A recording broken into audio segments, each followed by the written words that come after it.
Well, I think of philosophy in general as just the discipline that asks the most fundamental questions that we can possibly articulate. So, for example, a philosopher of language might ask the question, what is language? Or we might ask, what is a word? Or what is meaning? Or how is it possible and that a word or a symbol can come to have meaning?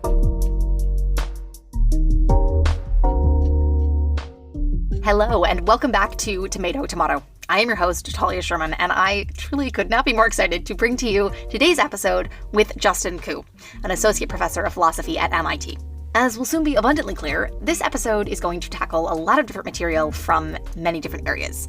But whether we're talking about language, code speech, political speech, meaning, aesthetic assertions, humanistic inquiry, or epistemic advantages, you're going to hear about the ways that we can see the most fundamental questions about humanity and our physical world reflected back to us in human inventions, like language, aesthetic narrativized objects, or the products and relics of politics. So yes, this is an incredibly wide-ranging episode. You're going to hear about the history of the discipline of philosophy, what demarcates linguistics from philosophy, and the humanities from the sciences. We'll talk about Trump, Elon Musk, Paul Ryan for some reason, Obama, various political tactics. We'll discuss the movies The Shining, Forrest Gump, and Minority Report. But maybe most importantly, I think this episode problematizes what we assume to be true. Is there really a synthetic analytic divide? Allegedly, semantics and pragmatics are dissociable, so I've heard. They're two separate classes here at Brown. But are they separate dissociable phenomena? Is code speech coded anymore? And does the scientific method deliver what it promises? Objectivity and truth? So, yeah, this episode delves deeply into many different topics, but I hope there's continuity throughout. Because that's kind of the whole point that Justin is trying to make. That continuity exists where we think it might not, and that divides do not exist where we think they might. Justin Khoo, welcome to the podcast. Hi, thank you so much for being here. Hi, Talia. Thank you for having me. I'm very excited to be here. Awesome. First off, just can you please introduce yourself? Sure. So I am an associate professor of philosophy at MIT, and I work in the philosophy of language. That's awesome. And to contextualize philosophy of language and differentiate from linguistics, what is philosophy of language? What is its main project? What are the goals? And what tools does philosophy of language use that linguistics and linguists might not? Good. So my work, and increasingly the work of a lot of people who do philosophy of language these days, is totally interconnected with linguistics. So a lot of philosophers of language now would sort of think of their work, as basically continuous with the work that the linguists are doing. But that's not to say that there's no differences. So linguistics, as I understand it, and you can speak to this as well as a linguist yourself, is the science of language. It's the study of human language, how it works, considered both as a sort of an object of human creation, so anthropologically, but then also as a kind of biological endowment that makes us different from other creatures. And, and linguists use the tools of various mathematical tools, various empirical tools to sort of find generalizations, formulate hypotheses to explain them, and try to sort of make novel predictions. Okay. So that's linguistics as I understand it. What about philosophy of language? Well, I think of philosophy in general as just the discipline that asks the most fundamental questions that we can possibly articulate. So, for example, a philosopher of language might ask the question, what is language? What is it at all? What is this thing that we're investigating, that linguists are investigating, that we call language? Or we might ask, what is a word? Or what is meaning? Or how is it possible and that a word or a symbol can come to have meaning? So these are the kinds of more fundamental questions that the philosopher of language is interested in. And there's also this kind of side thing that's happening in a lot of philosophy of language, which I'm very interested in, which is language is connected into, how we think, how we represent the world. And we often think that, a useful starting point to thinking about the world is to just think about how we ordinarily think about it. That is how we describe it using language. And so then this leads us to wonder, well, how far can we go in this regard? So how far can we get in an understanding of the world at a very fundamental level by thinking about our representations of it, so via language and so on. So I'm also very interested in that. I have side interests in metaphysics, which is the study of what exists and what it's like.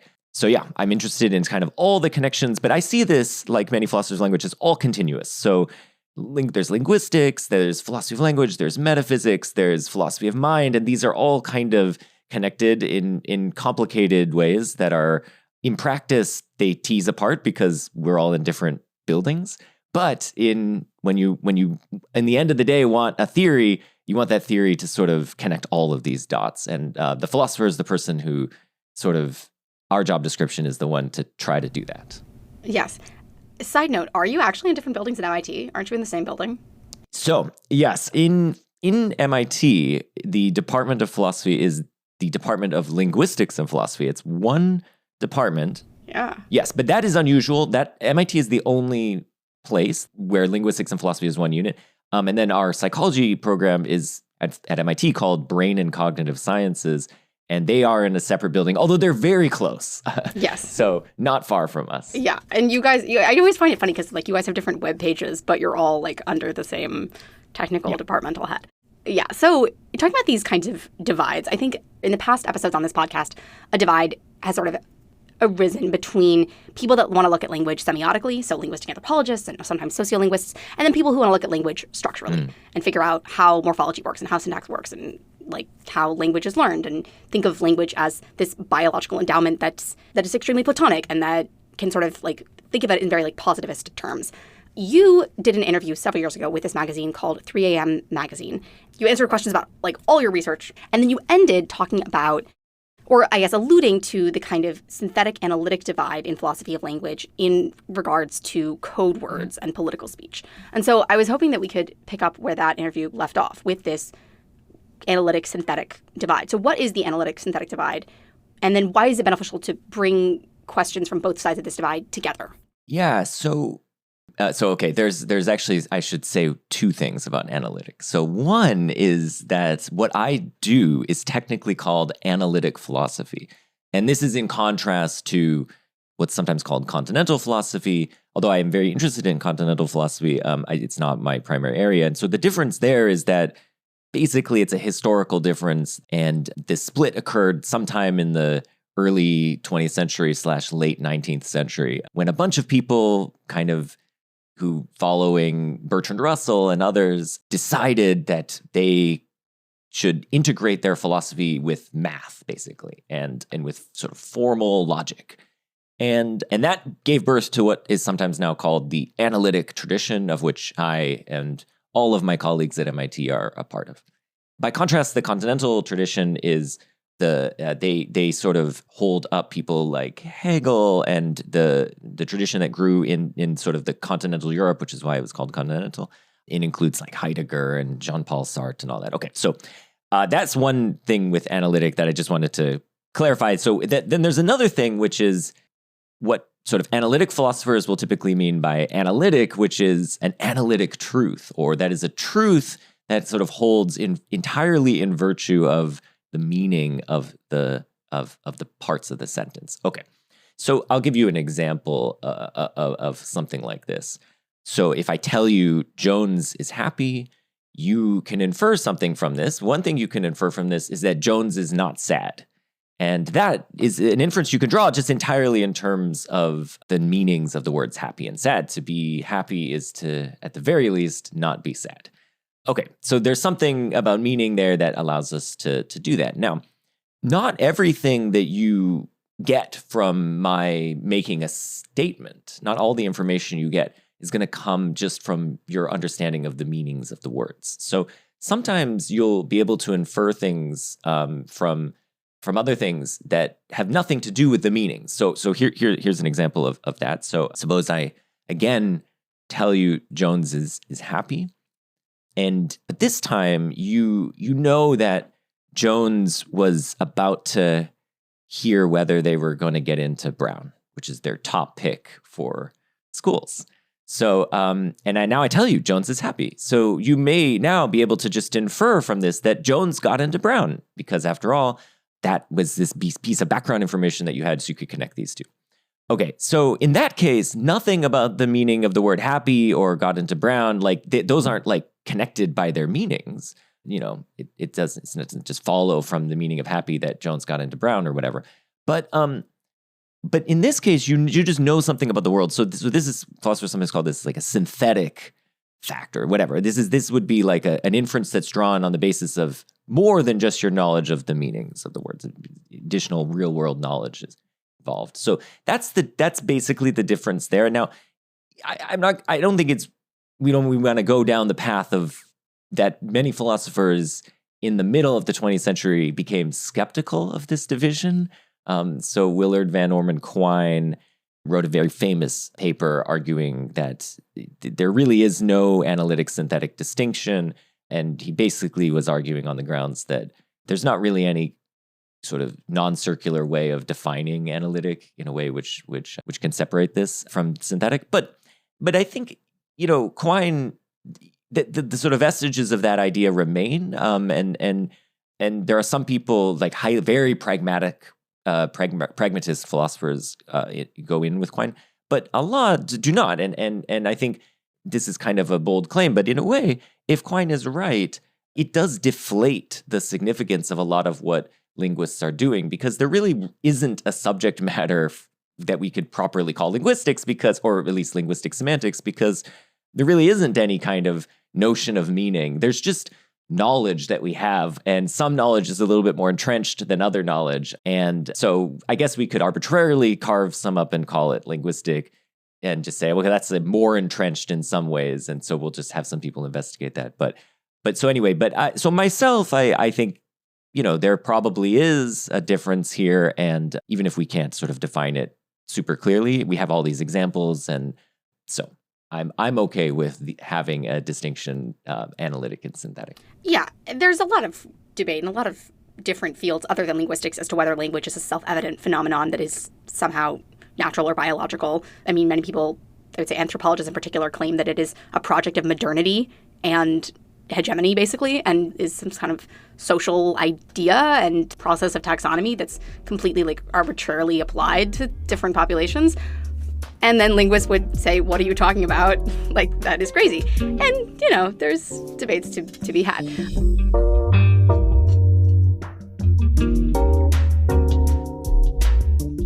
But anyway, code speech and this kind of synthetic analytic divide, I don't know, fission. You have written a lot on code speech and political speech and argued basically that when politicians will use coded speech, it does not mean that they are using words that have implicit meanings encoded in them that refer to any different groups of people than the meaning of the word might imply or entail, rather that code speech relies upon the inferences that audience members draw when we listen to speech. So when Trump says something like, if we let Obama win the election, our cities will become inner city wrecks, or our suburbs will become inner city wrecks, this is not implicitly saying anything about the racial makeup of inner city or suburbs, but rather relying upon, or you say exploiting our inferential capability to basically make a very racist claim. Yeah. So, code speech. What is going on here with plausible deniability and code speech, with inferences and code speech? And then how does this work kind of in our current very contentious, litigious political climate? And then later I do want to ask about maybe we're moving away from using code speech because Elon Musk did recently just do a Nazi salute. And I feel like I hear Trump call women pigs and all kinds of things all the time. And that's not really coded as far as I personally can tell. Yeah. Good. Great. I mean, great question. And you totally have my view exactly right. But I'm going to back up slightly. So here's, when it comes to coded speech, the thing that I think is sort of useful to sort of think about in sort of situating this is why this even arises. So first of all, what is coded speech and why is it arising? So here's how I'll tell the story. So suppose you're a politician and you're making a speech to a bunch of people, and then all political speech is sort of multi-audience in the sense that you're never it's not just one-on-one. You're talking to a big group of people, perhaps through social media or when you're actually at a rally or whatever. Now, the makeup of that audience is diverse. So there's going to be some people who have certain views and other people have other views. you're in a kind of high stakes situation because you're trying to, everything you say is going to resonate differently with those different people. And your aim as a politician is to get those people to vote for you. So you now are faced with a dilemma because on the one hand, suppose you want to show half of the audience that you support some policy, but at the same time, you don't want to alienate the other half of the audience that totally disagrees with that policy and thinks people that support that policy are racist or something like that. So what do you do? And coded speech is a way of managing that problem. So, the classic example, which you mentioned, that a lot of people have worked in, who sort of worked in this recently, have been focused on, is inner city. And there, again, the language changes fast. So it may be that when we were writing about this stuff, not even 10 years ago, now it's completely different. But at the time, at least, and I think a little bit before then, politicians would use sort of inner city. So what does inner city mean? Well, if you look at the dictionary definition, it just means something like a densely populated urban core, basically a center part of the city that's highly populated. That's the dictionary definition. You won't see in dictionary definitions, although maybe that has been updated, you won't see that it's used as a synonym for Black or minority people. Now, though, what has happened is that these politicians will often sort of use inner city in place of Black or minority. So Paul Ryan's sort of the famous sort of thing he said was, we have like a culture problem of laziness in our inner cities, people not working and all that. And on the one hand, we kind of all know what he's trying to get at. He's trying to basically communicate Black people are lazy or whatever, something to that effect. But he didn't come out and explicitly say this. And when he was called out on it, he was able to just say, I'm not talking about Black people. I'm talking about, urban, that is like coded, but like I'm talking about like densely populated, city problems. I'm talking about stuff in the cities and as opposed to the suburbs. And now whether he can get away with that is, maybe we might think, well, that's crazy. Like that's obviously wrong.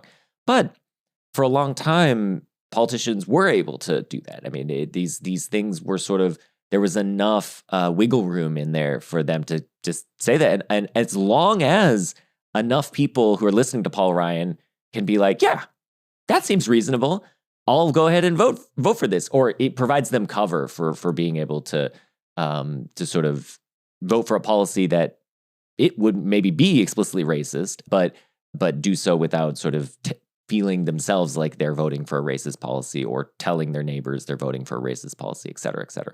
So anyway, this is a way of sort of capturing everything you want as a politician from your audience, right? You want to signal to the people who are maybe explicitly racist or whatever that you're going to support their policies, while at the same time not alienating those people who would if you just said Black people are lazy, they would say, "Oh, I can't vote for you." Okay. Now the theoretical question for the philosopher of language / linguist is, how does the code word do this? So it's got to have something to do with the meaning of inner city, that it just allows for this kind of deniability. Whereas if Paul Ryan had come out and said, Black people are lazy, but Black people are not lazy, that would have just been an explicit contradiction. And so he can't, get away with it in the way that maybe he can with inner city. And so anyway, that's the sort of theoretical debate. And that's where my position comes in, where if you're thinking analytic synthetic, I'm thinking the thing with inner city is that it's exploiting our kind of general inference about, well, in the areas that people talk about in the inner city, what is the racial makeup of those areas tends to be like? We have stereotypes about that. Those get activated. And so then we infer from that plus what they said, we just infer the thing that they want us to infer, although they didn't say it. They kind of like led us to make that inference, even though they didn't say it. And that's how they can then deny being racist or whatever, because they're like, you drew the inference, not me. Right. But also the history of redlining. I mean, like... Yeah. Yeah. Well, yeah. So no, totally. I mean, there's a reason for why this is the way it is. Yeah. Yeah. But in fact, that's what Paul Ryan said when he was called out on it. He was like, you're the one making this about race. And I think that's so interesting that, it's that sort of turning the tables move that obviously couldn't do if he had just said the explicitly racist thing. So anyway, it just affords them that kind of wiggle room that I think is, it's sneaky, but it's also the kind of thing that, and this maybe is just going to set up your next question, but I do think this is the kind of thing that a lot of people are aware of at some level and have become more aware of in the last 20 years. And basically because of the internet, I think it makes it a lot easier for this kind of information to be sort of shared widely. And so as a result, coded speech it has to morph and change in various ways. Because if everybody just assumes if you're talking about the inner city, you're trying to say something about basically about Black people or minorities, then it ceases to function as a code word because the deniability will be less, right? So anyway, but I think this is kind of potentially where we are now, is that some of these code words have become calcified and maybe are changing their meanings in some ways, in which case the dictionary eventually should write, synonym for minority or whatever. And I don't know if we're there yet, but it depends on who you talk to. And this is where the sort of the sociolinguistic aspect of it is interesting. The language is changing, but it's changing in differentially, like it's changing in different places at different times and so on. So, yeah. Yeah. And then kind of more recently, I just don't really feel like I hear a ton of coded speech anymore. I feel like people are just kind of saying what they mean, particularly Trump now. I mean, he just kind of says things that are semantically and pragmatically aligned. And that is very shocking to us. And then we kind of become desensitized to it. But why would a particular ideological faction move away from using coded speech? Like, what, I think it's a pretty clear signal to just like do a Nazi silly. Like that's a pretty clear like semiotic resource. Yeah. And then in one of your papers on code words, you talked about Trump using like globalist versus nationalist as these kind of code words of like saying like reclaiming, I guess, the term. He's reclaiming the term nationalist. But just a few days. That's what he said, not me. That's what he said. That's what yeah. A few days ago with Zelensky, he said, I'm aligned with the good of the world. He said that, and he goes, I'm not aligned with Europe. I'm aligned with the U.S. and with the good of the world. I'm aligned with the good of the world. And I'm kind of wondering, well, is that really the good of the world? Or do you mean that, the good of the world is synonymous with U.S. domination, widespread imperialism? Like, what's really going on there? Because it's a pretty, in my mind, liberal idea to say that the good of the world is the U.S. should help the world, and the good of the world is like, that's a pretty liberal idea. Like diplomacy is a pretty, I think, liberal ideal. So yes, coded speech now, when it, in my mind, I guess, seems to be moving away from coded speech. I don't really feel like we're seeing a whole lot of people trying to obfuscate what they say.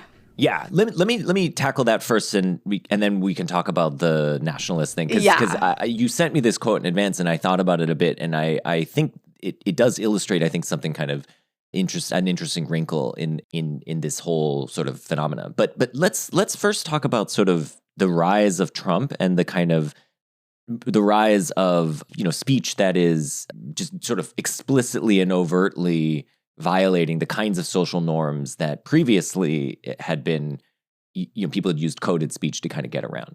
So there's this interesting article. It was written in the New York Times op-ed piece, op-ed section that used to have a philosophy section, actually, called The Stone, and written by Jason Stanley in 2015. Now, Jason Stanley is someone whose work on coded speech and propaganda, it was really inspiring to my own, and I do admire a lot of what Jason is doing. And I think this is a really wonderful piece because, so Jason in that piece notes, he's like, I basically asked this question. He's like, well, why is Trump just coming out and saying all this explicitly racist stuff when he's like declaring his campaign and all that? And he hypothesized that actually this gets Trump something that is kind of unexpected from the perspective that we've been in so far, which is that, but it makes sense when you think of it in retrospect. So in the situation where Trump's doing this, you have all these politicians. This is a very different world, right? 10 years ago, where all the politicians, Republican, Democrat, are all speaking in code. They're all kind of like, hiding their kind of true intentions. And as a result, a lot of people naturally think of politicians as kind of two-faced, as dishonest, untrustworthy, right? Because they're not speaking directly. They're kind of using all this highfalutin language, hiding things. Trump, meanwhile, comes out and just says the direct thing. He just says it. He just says, like immigrants are coming and raping people or whatever whatever it is. And now you might think, well, by the old model, it'd be like, well, this is going to be bad for him because sure, there's going to be some people who are like thumbs up to that, but there's going to be lots of people that are thumbs down. They're like, no, it's not true. But it turns out that there's enough people, or at least this is the hypothesis, who, even if they're not thumbs down or thumbs up, thumbs down to that, they see what him just sort of directly saying it as something, they take that as a sign of trustworthiness and honestness and honesty. And what's fascinating is that in the run-up to the 2016 election, Trump, who is an inveterate liar, was seen by a majority of Americans as more trustworthy than Hillary Clinton. And this hypothesis of Stanley's could potentially explain that. It could explain that that's why, even though this guy's lying all the time, the fact that he just uses plain language makes him seem trustworthy. So anyway, I think that is a potentially really interesting wrinkle in this sort of the kind of cultural shift that's been happening. Because remember, all this stuff goes back to, way, way long ago. And I mean, there was already a kind of complaint about what was called the PC police or political correctness. That goes back to, 90s, 80s, 70s. And there was like a whole, TV show called Politically Incorrect in the 90s. And like, so, we all kind of knew this is happening. And Trump, in a way, was like he kind of implicitly recognized that if you just violate all these rules outright, it turns out the costs of doing so aren't maybe as extreme. Or maybe this was a moment where people were excited to have someone violate those rules. Yeah. I mean, just a few days before the election this past November, he had that comedian come to one of his rallies and call Puerto Rico like an island. He said, I heard there's like an island of garbage in the ocean. I think it's called Puerto Rico. And say that he said a lot of things about Mexicans and Mexican immigrants that I don't really want to repeat on this podcast. But like that was insanity. But yet I think that the perhaps the real flaw is that liberals again and again were like, oh my God, well this time, that's like just like being so aghast and offended by these things. And they are offensive. Like that's not to say that it's like not offensive, but not offensive to everyone and not offensive enough or something. I don't know if there really could ever be something that would be offensive enough. I mean, Trump's the Hollywood Access tapes that were released just a week before the 2016 election didn't change anything. Like SNL was like calling it. Yeah, and that wasn't even offensive enough. And that was like clearly bragging about sexually assaulting women. So look, I think there's broader political headwinds that are contributing to this shift. And so when I mentioned the Stanley thing, that's kind of one hypothesis, but of course it raises a further question, which is, well, why now were people ready for, kind of overt violations of these social norms to resonate, right, at that point? And I don't know the answer to that. So I think there's a lot of interesting political science and history that's going to be done in the next 20, 30 years to kind of explain all of the trends that got to this point. And I don't know how that's going to go.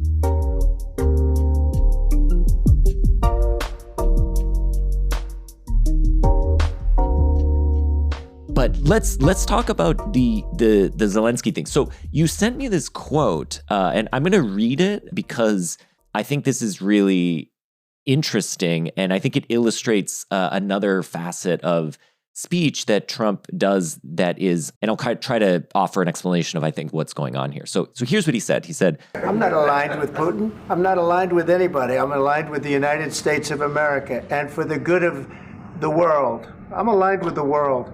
It's not a question of alignment. I'm aligned with the world. I want to get the thing set. I'm aligned with Europe. I want to see if we can get this thing done. Okay. So the first thing to note about this is just one piece of background, which is that, Trump for a long time in the previous campaign and then also in this campaign was drawing this kind of us and them distinction and narrative between the kind of nationalism that he was pushing and then the globalism of, the Democrats or the neoliberals and which would include, it's not just Democrats, it would include Bush too, and, basically the pre-existing political order before Trump in America. And so the idea was like nationalists and this is, America first. America is, we got to take care of America. And then if there's money left over or time, we'll deal with some other problems in the world. Okay. Whereas the sort of older view of most, institutionalist view of most the politicians, both right and left, was this is basically post-World War II global order. But, America needs to play this role of safeguarding democracy in the across the world. And there's a value to that, and all this comes out of the Cold War and stuff. And that it will include us spending lots of money to provide aid and to provide, resources and to basically spread the values of America globally. And I mean, sometimes this is good, sometimes this is bad. Sometimes this gets us into wars that we might not want to be in. But anyway, okay. So Trump, that's the background. So it's like, I'm not aligned with anybody. I'm aligned with the US. Okay. But then now let's think about explicitly what he said. So he just said, I'm not aligned with anybody. And then he said he's aligned with the US. And that by that he meant that he's with the US against the world, right? It's the US. That's the nationalist globalist stuff. But then he said, I'm aligned with the world. So wait, I'm like, well, what is it? How many? He just contradicted himself at least twice, right? He said, I'm not aligned with anybody. I'm aligned with the US. I'm aligned with the US. That is kind of against the world. And I'm aligned with the world. Okay. So like, what are we to make of this? So what Trump is doing there, I think, and there's this really interesting, op-ed written by by a philosopher named Michael Lynch, and it's called Trump, Truth, and the Power of Contradiction. I can send you both of this and the Stanley one. So Michael Lynch notes that like when somebody does this, they just overtly contradict themselves. It puts this interpretive onus on the hearer to figure out, well, like, which is it? Are you with the world? Are you with the US? Do you have it? Who are you aligned with? What's going on? And different people can then interpret it differently. So suppose you're pro-US, like you're America first. Then you're thinking, well, Trump's saying America first, world second. But if you're like one of these people who thinks like, well, the rest of the world matters too. So maybe you're thinking, well, maybe he means like America wins, and by America winning, the world wins, because that's what, he's with the world too, right? He said that. So everybody can interpret it differently because, you can't be both. So you've got to pick a side. And then again, Trump sort of is doing this thing where he gets the, any sort of swayable voters can pick the side they want. And anybody who's not paying any attention is just like, well, I don't know what's going on with that. And anybody, who is fully behind Trump will just pick whichever one they want to interpret it as and defend that. And it actually, this is a similar thing. You could think a similar analysis going on with the Musk Nazi salute. Yeah. So, he does the Nazi salute. And then what I think is so interesting is what the reaction to that was, including the Anti-Defamation League, which came out and said, like, this wasn't a Nazi salute. And I think Musk knew this was going to happen, that like it's so egregious a violation in terms of what America has stood for in the last 100 years that nobody would do it. And so everybody, so it's basically like people are going to go run and try to reinterpret it as like, oh, he just meant something, he's just joking or whatever. He's just like, he did it multiple times. He was like, this was not, yeah. But it's like a contradiction in the sense that it's so egregious that people are like, well, he must have been joking. And then other people are like, no, that's serious. Like, obviously it is a Nazi salute. And then the discourse just bottoms out in that, right? It's just like, oh, well, was it not? Who knows? And so I think that is this, it's like Code Words 2.0 in the sense that like it's overt, but we're still playing the same kind of game we were playing in the Code Words thing where everybody's like, I don't know, was it not? And I think that's how these guys are getting away with this. It's a kind of trolling, like it's like overtly trolling us and knowing that they'll get away with it because we're just going to get tied up in knots debating what it really is. Meanwhile, they, loot the Treasury Department or whatever. It's like a distraction. And even though it does matter, of course it matters. If he is a Nazi, like he's come out and said a lot of things right on the edge of just saying Hitler was right. Although interestingly, he has not yet just explicitly said that. So there is a limit still, but he's like doing all the symbols and he's kind of coming out in favor of far right German political parties and so on. But again, it's like they know that this is going to get people rightly concerned, but there's enough kind of smoke that it's not just a it's not just a cut and dry thing like, oh, he's a Nazi, let's move on and not have him in our government. It's like, no, we're just going to like debate whether he's a Nazi for a while. Meanwhile, he just gets to do whatever he wants in Doge. So I do think like the very social norms that were implicitly there to sort of disqualify people like that from having power in a way are now being weaponized against the people they were in place to help, and I think this, I don't know, I mean, I should say like the next question is probably going to be just like, well, what do we do about this? And I have no idea. Like, I think it is really complicated. And as a kind of, my thinking on it just kind of has gotten to the point of like, I can have some understanding of why this is happening, but how to combat it is, I think, a very challenging issue. So, yes. And also, I guess, as a Jewish person, I don't understand why the ADL gets to be the authority on anti-Semitism and what that was. As a person in general, I also don't understand why the ADL gets to be the authority on these things. Yeah. Well, actually, I have one other thing to say about this, which is not all bad, I think, in some ways. So I think the sort of the social norms that were put in place were sort of enforced by, in the past, were enforced by people with a lot of power. So these would, they were like people who could make hiring decisions, people who could make cabinet selections, and politicians and so on, and judges and that kind of thing. Whatever, the elite, so to speak. And I actually think that what we are seeing in terms of this kind of return to populism and this, the social media has sort of helped to kind of address this in some regard, is that we're seeing these social norms now being enforced more democratically across by people who historically have had less power. And I think actually what's going on with what's so-called cancel culture is it's a reaction to people who historically have had more power, them thinking, I don't like the fact that these people who didn't have power now have power. So I think about like when, there's a social media campaign to like cancel somebody because they said something or whatever. So that's the enforcing of a social norm on somebody.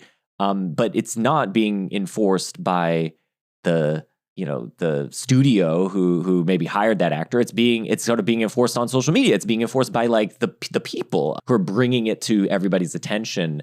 And I think so that has made social media, and that has kind of made everything more complicated, because in the old order it was like kind of easy. Like you kind of all knew what the rules were and you didn't do it. And that was because there were a few people who kind of had power and kind of enforced them and so on. But now it's just like, everybody has this power in some ways, and the elites don't like it, but of course we don't agree on it because we're a heterogeneous group, and so you get these like fractious things on social media where different people are enforcing those norms within the boundaries of that community, and maybe that's not great. But I do think there is a value to this residing in the will of individual people who may not have institutional power. And so anyway, that was sort of off the cuff, but I and not part of my like philosophical research, but it's just something I feel like it's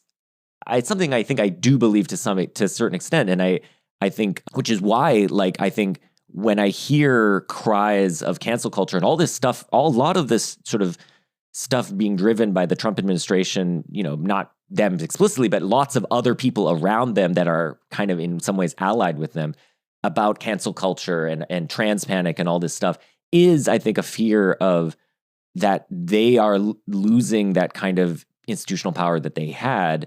It is being ceded to younger people, to people of color, to people with less power, because they now suddenly have a voice because of social media, et cetera. It's sort of democratized the means of communication, and now there's way more people with a voice, and that's extremely threatening to the old guard. And so one way of thinking of the sort of culture war stuff that has like helped Trump getting into office is that it is just a reaction to the democratization of power among people who historically didn't have it. Now, it's not to say they actually do have power. They just have a little bit more power than they had, 40 years ago. I'm not trying to say here that like the trans person on social media with 30,000 followers has the same power as a Supreme Court justice. No, or whatever, as Trump. Not at all. But it's just they have more power than they might have, 40 years ago. Yeah. Right. But also, I think people very much view the Democrats as the institution, the establishment, as the old guard. That is also definitely a conversation that is being had. Yeah. Yep.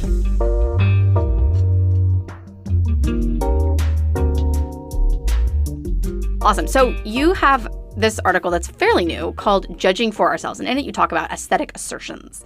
And the example, mainly, that you use in the paper is someone saying, The Shining is scary when they have not seen The Shining, and making that judgment with some amount of authority, but then you go on to problematize and eventually explain what authority is. In the conclusion of this paper, you talk about the quote-unquote epistemic advantages of certain communal norms like authority.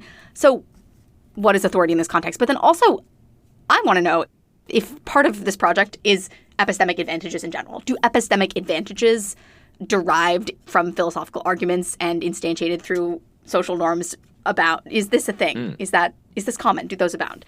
Yeah. Yeah. Okay. Yeah. Good. So so you put the data point exactly right. It's broader, of course, than just The Shining is scary. That's my primary example. But, it's kind of like any or most aesthetic claims kind of fall under this. So, suppose I've never tasted or whatever, or even smelled, because I know that's a big part of it, durian.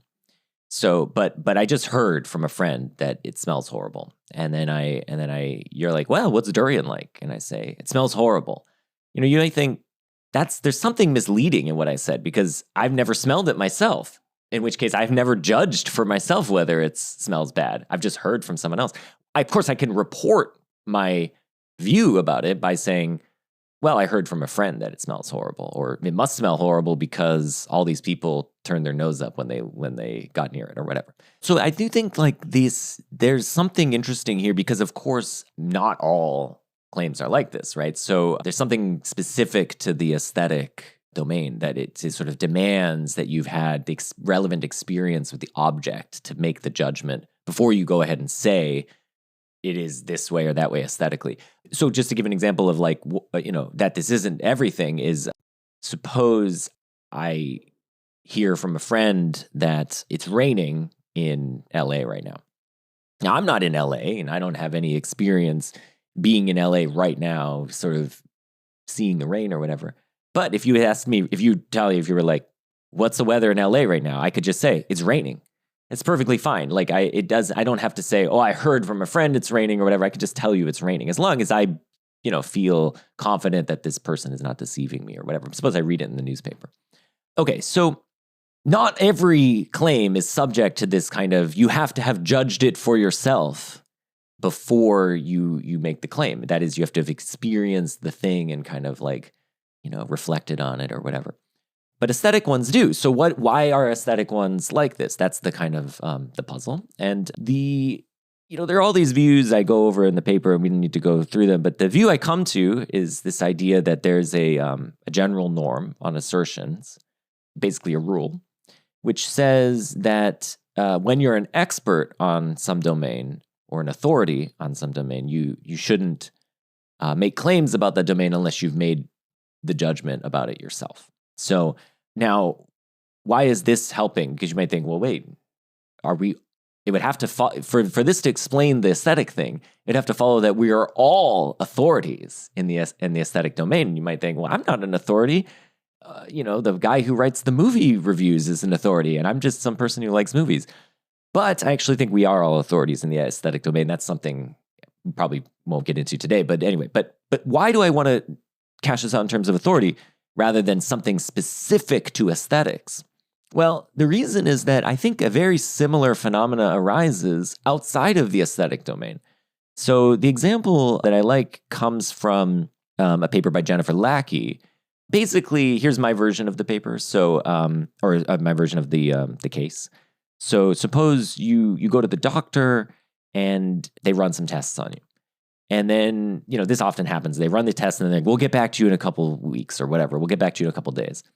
And then let's suppose that this doctor, they send it out to the lab gets the results, and then they send them to the wrong doctor. So they just send it to some other doctor. That doctor doesn't look to see if this is their patient. They just do an analysis, and they're like, oh, bad result. This person has cancer. And then they realize, the doctor says, I realize this is not my patient, so we got to find whose patient it is. And then they send the results with their notes to that doctor, to your doctor. And now your doctor gets this, and they read through it and they say, oh, here's the conclusion. They don't really think about the results. They just get to the conclusion, which says this patient has cancer. And then they call you up and they say, sorry, you have cancer. Now, I think here, something similar has gone wrong. There's something kind of misleading here. Of course, maybe you do. Maybe it's true that you have cancer and all that. And you might think in some sense they should communicate this to you. But by saying you have cancer, they mislead you into thinking that they themselves came to that conclusion on the basis of the test results. Because of course, they're your doctor. That's what you expect them to do.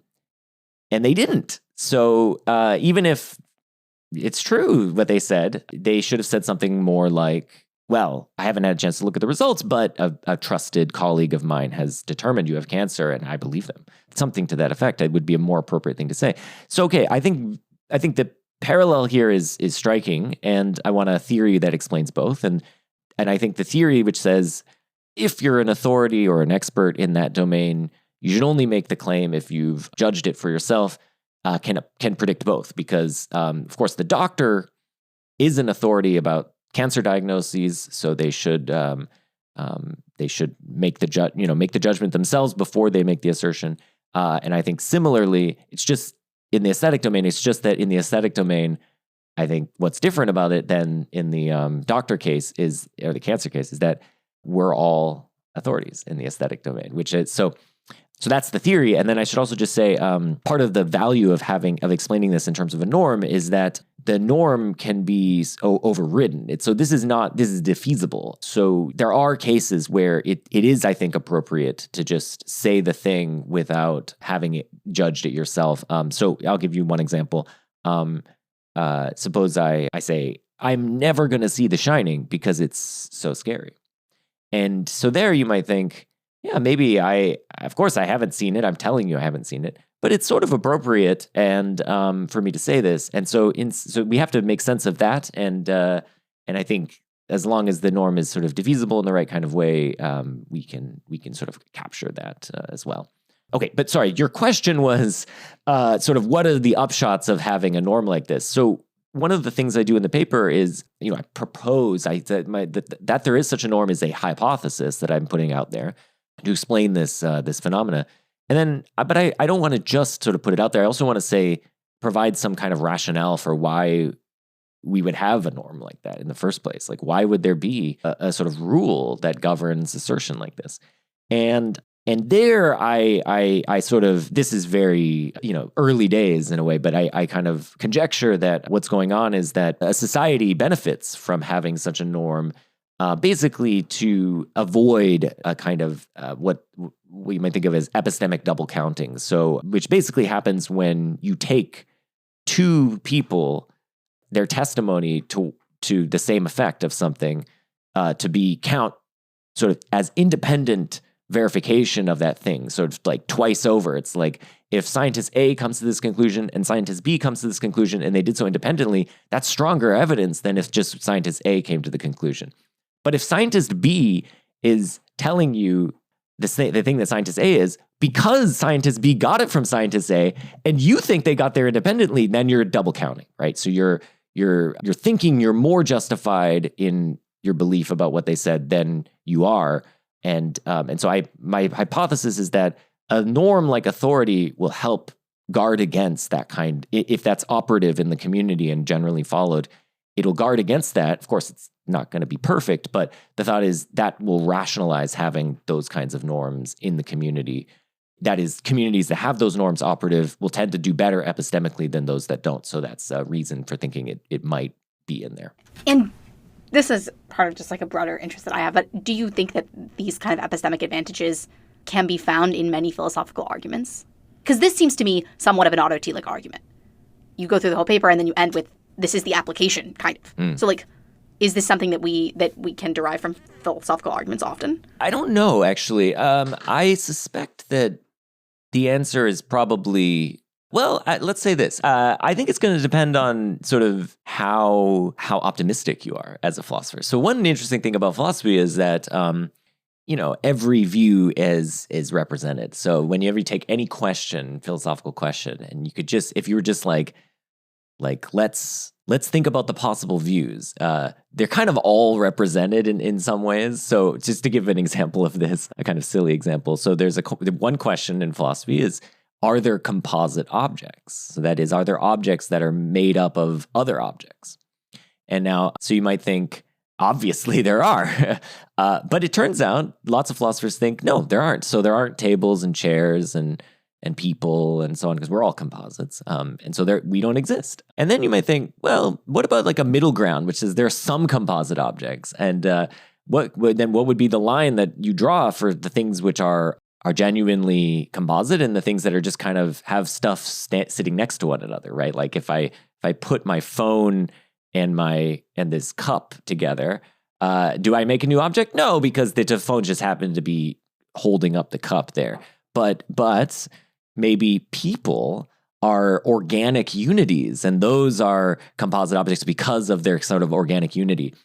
So Peter Van Inwagen thinks there are people, but there aren't tables. And well, okay. Anyway, so just to say, there are a lot of views out there. And to some extent, the way that you come to those views as a philosopher is often informed by your just general outlook on things. Do you think the world is friendly to us or hostile to us? If you think it's friendly to us, then you might think, well, the fact that I have these kind of ordinary beliefs should be a reason to think that there's something in the world that corresponds to them. I believe in tables, so there's got to be tables out there because, I strongly believe it. So that's the kind of optimistic view. And a more hostile view would be one in which you're like, well, we evolved to be able to identify mid-sized objects with our eyes and stuff. But that evolutionary purpose would have been served even if there weren't those objects, but just sort of merely, lots of small things next to one another, even though we didn't know. And so our evolutionary purpose of this would have been served even if the beliefs are false. And so we should think the world is somewhat hostile to us. And so we shouldn't just infer that the fact that is a strongly held belief that, we should use that as a starting point. Anyway, so I think the roundabout way of answering your question is it will depend on your outlook. And I think optimists are, like myself, I am an optimist in this regard. I'm always looking for ways to bring my pre-theoretical, pre-philosophical beliefs into alignment with my philosophical beliefs. So that's why when I provide that kind of rationale for authority, that's what I'm trying to do. I'm trying to say, okay, well, I came to this view, seems plausible, but now I want to also sort of show that it can sort of be motivated independently of the grounds that I motivated it on. And so that it's sort of doing some good work for us. But again, how widely that is in philosophy is your mileage may vary. There's going to be lots of people out there who think that we shouldn't even be trying to do this because the world is actively hostile to us. And so philosophy is, for them, a much more destructive project. At the end of philosophical inquiry for them, you're going to be left with very little. You're going to be, one view is you'll be left with atoms in the void. That's it. But again, how you get there, it all depends on sort of these methodological things that you're kind of going for. And there isn't a kind of correct or incorrect way to do this philosophically. So yeah, you could even extend this to linguistically. I mean, are there, do you believe in compositional semantics? Do you believe in sentences and words, or sentences but not words? I don't know, words but not morphemes. Semantics but not pragmatics. I mean, there are plenty. I mean, I don't know if I believe in semantics. That's true. Although I will say this is one thing that distinguishes the philosophers from the linguists. So linguists are not, for the most part, engaged with these kinds of foundational questions. So linguists are going to think, well, we have this theoretical apparatus that divides up the parts of language into phonemes and morphemes and syntactically complex bits, and then interpreted syntactically complex bits and so on. And And they're generally not questioning that. They're just like, yeah, that's the building blocks of my discipline. And philosophers are by contrast ready to just get rid of that. So, and there are philosophers who think, words, that is something. If I can't make sense of what a word is metaphysically, maybe there are no words. We should just excise that from our ontology. And that's just like a non-starter for a linguist, because they're just thinking, well, if I don't have morphemes or whatever, I can't do morphology. So what am I doing if I don't, So I think like that, but I think, so your mileage may vary. So for the philosophically inclined, they'll think, good question. Are there words? For the more linguistically inclined, they're thinking, what the heck are you talking about? That's silly. Like, why are we, and I think there's less patience among scientists generally for these kinds of philosophical questions, understandably, because you can't do science unless you have, something there to work with. Like, there's a lot of philosophers who think numbers don't exist. So then what are the mathematicians doing? Well, but this is the thing. Like, I think a lot of these disciplines, particularly, all the sciences build off axioms. And yes. I think in math, they're actually very self-conscious and aware of which axioms they're building off of, because that's originally a mathematical term. In linguistics, I don't think that they're as aware of what the axioms that they're working off of are. But I will say with words, most linguists, I would say, would not have any idea what a word is. And I think that the general consensus is that we don't know what words are. But they would still think that morphemes exist, and so do sentences, and so does meaning, and so does compositional semantics. So, yeah. I don't mean this as like to impugn linguistics. I think it's crucial that linguists not worry too much about this stuff, because if you're worried about this stuff, you're not doing linguistics. You need to not be worried about the foundations of your discipline in order to do the discipline and ask the questions that the discipline asks and answer them using the methodology of the discipline. It's just that then there's another question that the philosopher is interested in, which is like, okay, well, what's going on with all of these assumptions that we made to kind of get the project going? And that's why I think we also need philosophy, and not just all of our sciences or math or whatever. So that is just a pitch for philosophy, rather than an indictment of our science friends. Because of course, I think we need their work to, and often that work becomes the input to a philosophical theory, because sometimes what we're doing in philosophy is we're trying to reconcile the fact that in quantum mechanics, which is widely regarded as the most successful physics ever, the prediction is that there really isn't at the deeper level, there really isn't solidity. My hand can go through the table in principle without sort of dematerializing. And so, but of course, that doesn't seem possible to us. Going through solid objects makes no sense. So how do we reconcile these two things? Again, that's a philosophical question. Now, like, how do we make sense of the predictions of this extremely powerful theory and just our ordinary engagement with the world? And anyway, this is just to say that we need all of let 1,000 flowers bloom. We need all of the inquiry sort of happening at once. Yeah, don't cut our funding, please. Please. Please, yeah.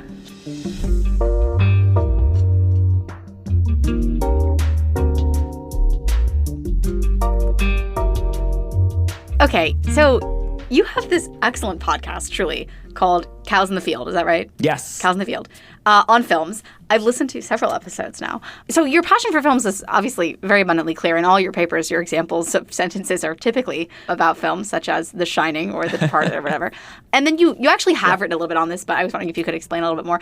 What can films and books and fiction and narrative teach us about philosophy, or vice versa?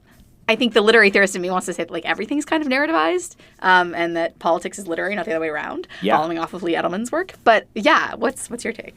I think one thing I should say is I don't have strong views about this. It's a very interesting question. It's a question you'll be unsurprised to know many philosophers have disagreed about, that there is a distinctive value to narrative philosophically or not.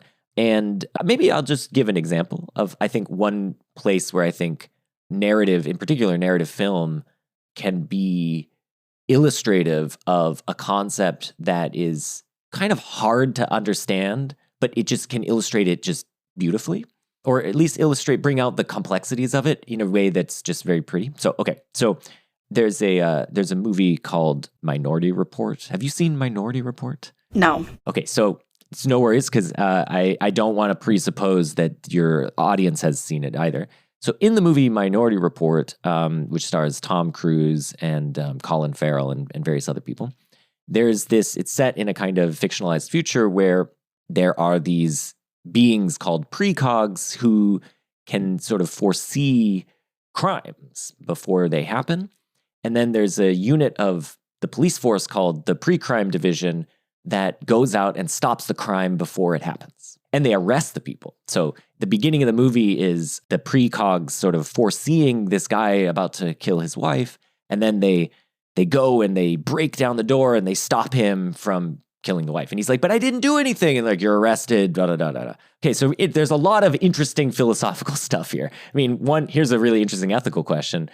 Can you be guilty of a crime you didn't commit? Because, of course, these people are being arrested, but they didn't do anything wrong because they're being arrested before they did it.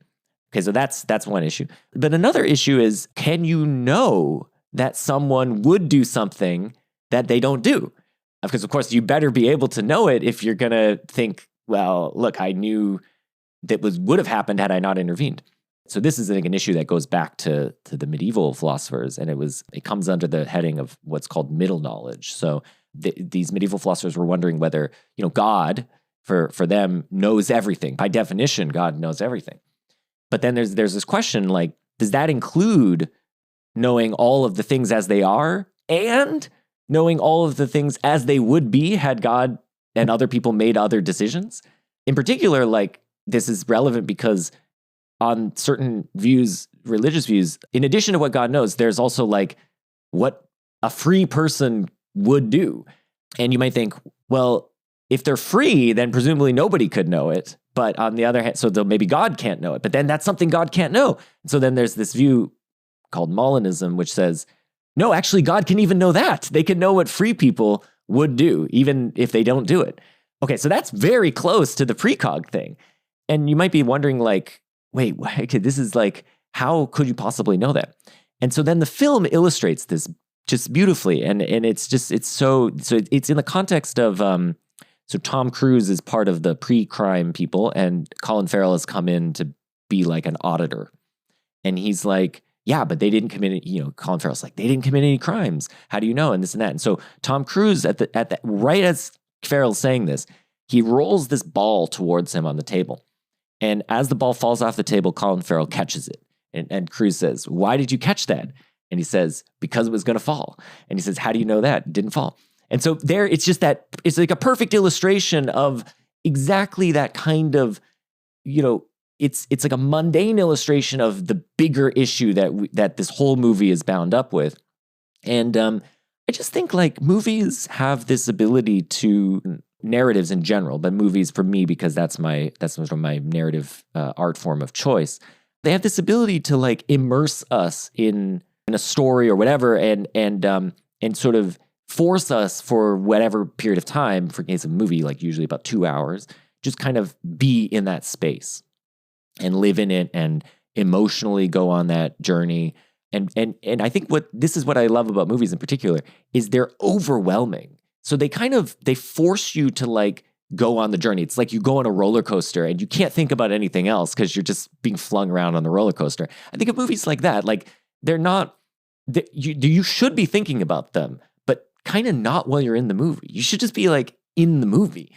And it's because it's so totalizing in terms of our senses, it kind of takes us out of our headspace and now we're in the space and now we can just emotionally engage.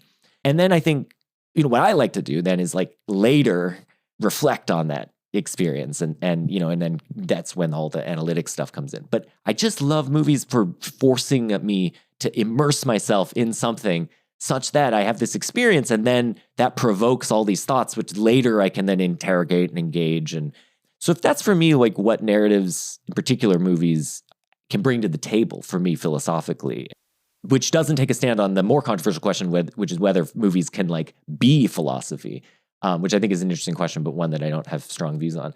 But yeah, I just love movies. I mean, what can I say? Yeah.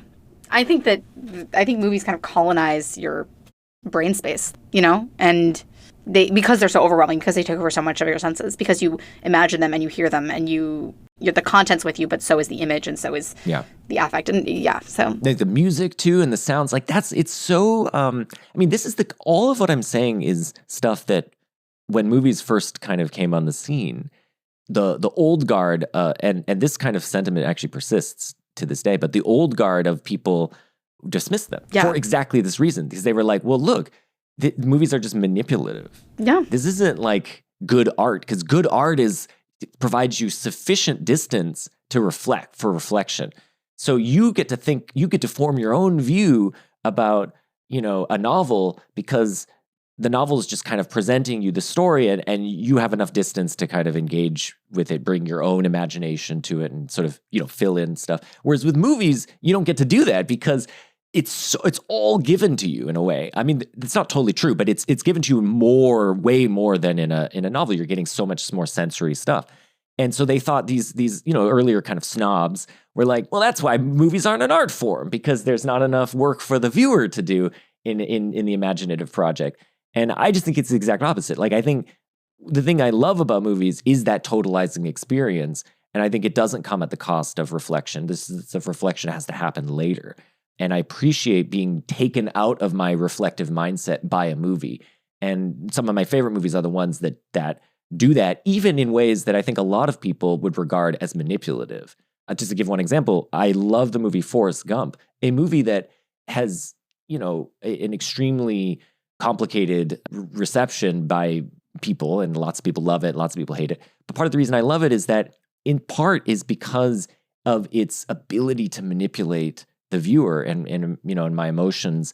And I'm in awe of how it's simultaneously silly and emotionally impactful. And I think a lot of Robert Zemeckis' films are like that. I think the power of filmmaking is that it can sort of do that, even when it's presented oftentimes in a kind of corny way. Yeah, and also you come to an artwork differently each time, I think. And I think that's the thing about something like Forrest Gump, is that it's manipulated, because like at one moment you might watch that movie and say, oh, whoa, it was so political and it was about this and that, and it was endorsing these political, and then you come to it years later and it says something different. Yeah. And the film that I read, at least right now, that I watch, I guess, I don't know, twice a year, 3 times a year, is Don't Look Up. Because it just matters right now. But different tropes resonate with you differently as your political ideology changes and as you grow up. Absolutely. Yeah, no, absolutely. I mean, we all, and the best works of art are ones that you will grow with, and they'll grow with you as you as you age, and as your life experience changes, and I think that's the thing in what I think is, this is just another pitch for the humanities. I think what's complicated about that is that it's very hard to quantify that. It's very hard to just say, here's the conditions under which an artwork is good, and then whatever. And it's so, I think this leads people to be skeptical of this stuff and think, oh, well, this is just, I have this feeling or whatever, you have that feeling, and there's not really much more to it than that. And, be skeptical, broadly speaking, of the humanities in general, because a lot of the humanities, especially literature and, film studies and all that, is an attempt to articulate what is significant about various pieces of art history, similarly. So then there's this skepticism that like there's any value to this, because it can't be codified in the way that a computer program can. It can be algorithmized in a way that a computer program can be.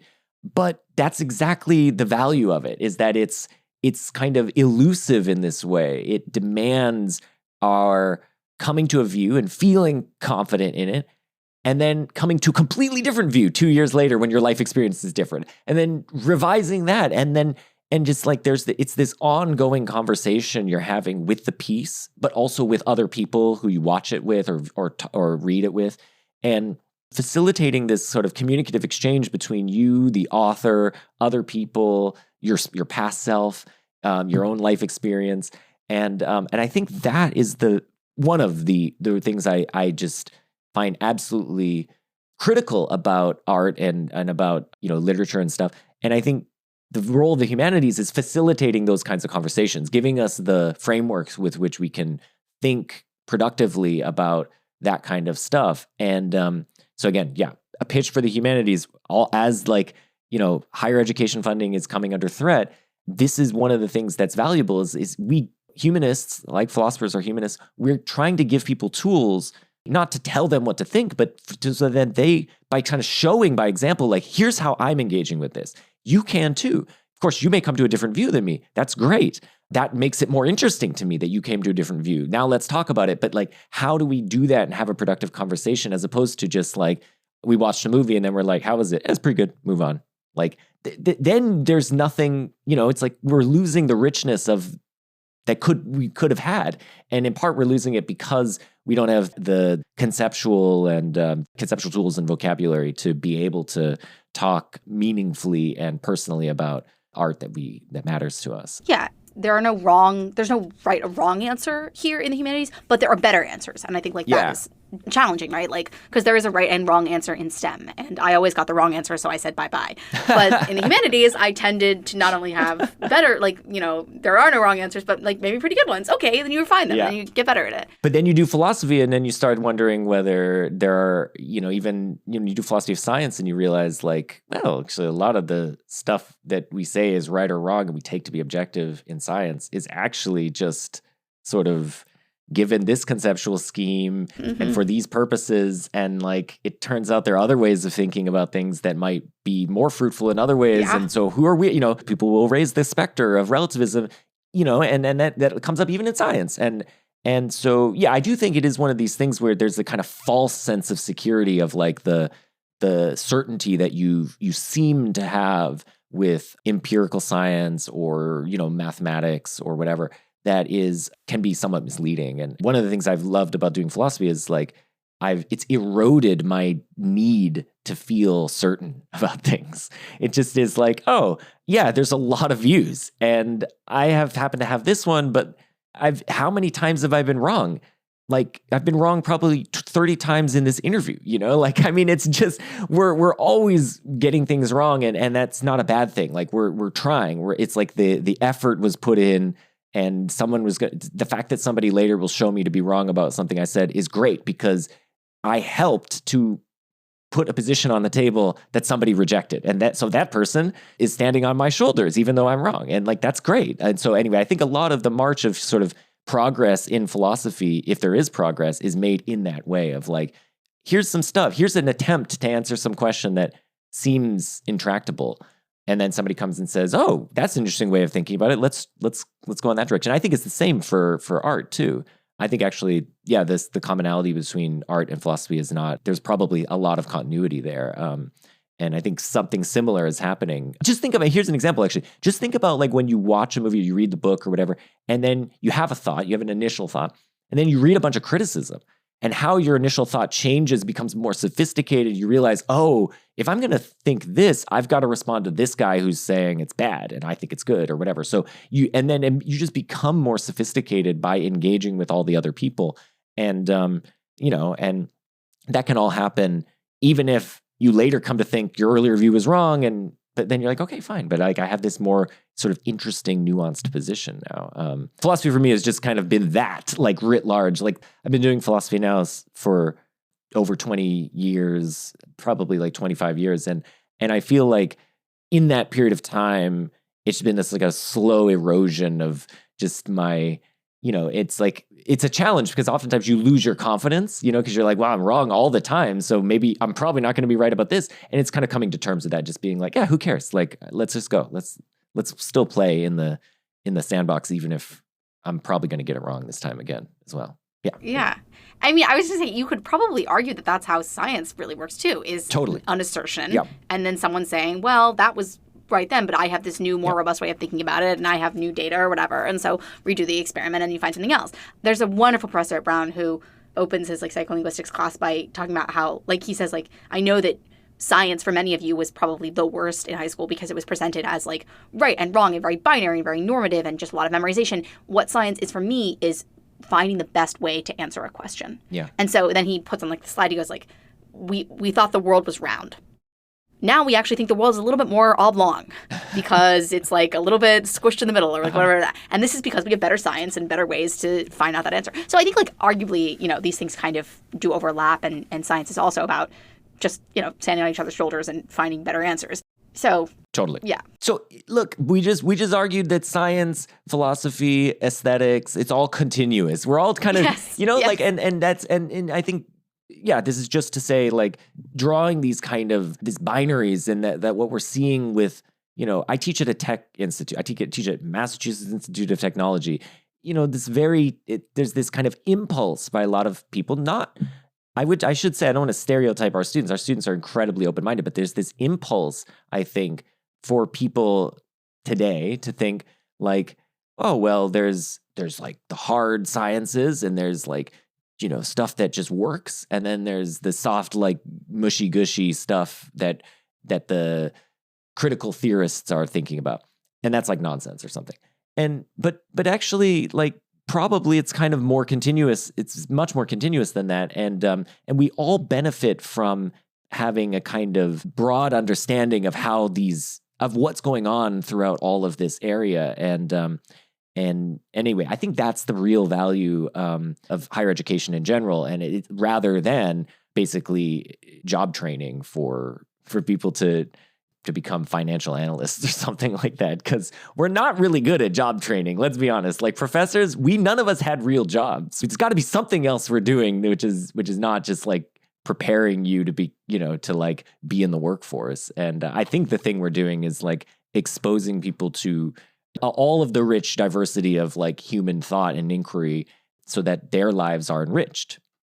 Full stop. Like, that's it. Yes. I mean, also economics now is kind of, I think, taken that criticism of like hard sciences are the best and humanities and social sciences are, basically hogwash. And I think economics took that and said, okay, fine. Okay, great. We're going to be mathematically the most rigorous discipline ever. We're going to have the most data, big data.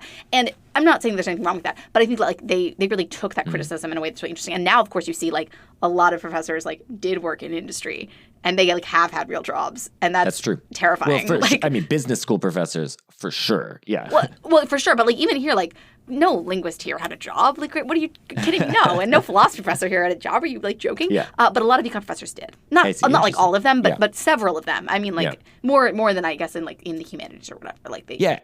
There's no like marketable. We're not selling products, and we're just trying to sort of get you to think about things a little bit differently, and then you can become a more articulate individual. Anyway, well, I don't know how this became, sorry, I think I'm just like on this, I need to defend the humanities kick right now. So anyway.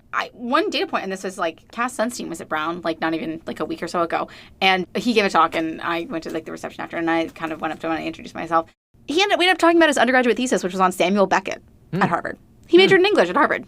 And he wrote his undergraduate thesis on Samuel Beckett's plays. Awesome. Obscure playwright, notoriously known for, in my opinion, being pretty boring. Don't tell Cass Sunstein. I'm not the hugest fan, but I was like, oh, great. Like, but we can talk about that. That was his stepping stone. Yeah. Yeah, it's like when you go home at the end of the day after you're a famous linguist or psychologist or whatever, or a famous, tech billionaire or whatever, what do you do? Like, what do you, and if you have nothing, then it sounds like what you do is you just buy Twitter and burn money. And I'm like, that does not sound like, look. Well, also father children. Also that. Yeah, father children. Right, yeah. All the philosophers throughout history have warned against this and have said, this is not happiness and this is not human flourishing and so on. And this is where we are, and like, a populace that's basically just like, worships wealth. And to what end? Like, there's so much more to the world than, and you can do so much with very little.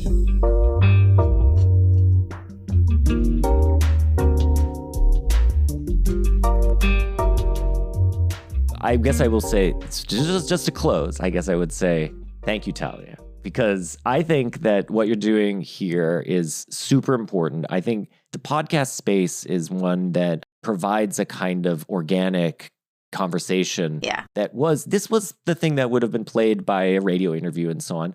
But radio interviews are, at the most, they're 10 minutes maybe, and There were interview shows back in the day that were where intellectuals would go on, and you can see there's I don't know if you've ever seen the Chomsky-Foucault debate. I forget what program. I don't think I have. Oh my God, I need to. You should check it out. It's wonderful because Foucault speaks in French, Chomsky speaks in English, but they're communicating and they're coming at these issues about both language, but about their philosophical outlooks, analytic and continental philosophy. It's wonderful. But anyway, this is just to say that space doesn't exist in that kind of institutional form anymore. There isn't an ABC program that interviews intellectuals. It's really become podcasts that are doing that. And so your podcast is sort of playing that role. And of course, it's, again, democratized. So you are just doing this yourself. You're not like some multinational corporation doing this. But I think that's the real value is that now there's this plethora of voices out there. And so I really appreciate you having me on, and this was really fun. Thank you so much. Thank you so much for saying that. I mean, it is completely democratized, and lots of people have all kinds of podcasts, and this is also where I learn so much. I learned so much, everything I know about stuff I've never taken classes in is from podcasts, and I learned so much about linguistics, and I learned so much about political theory and economics, and this stuff is, I don't know. I just think, I guess, to you and to professors in general, thank you for coming on our podcast, because it's really important. And I know that random professors at random universities, and they've been on podcasts and they've had profound impacts on me because I've just streamed them somewhere. So thank you for coming on and being here today. Thank you. My pleasure.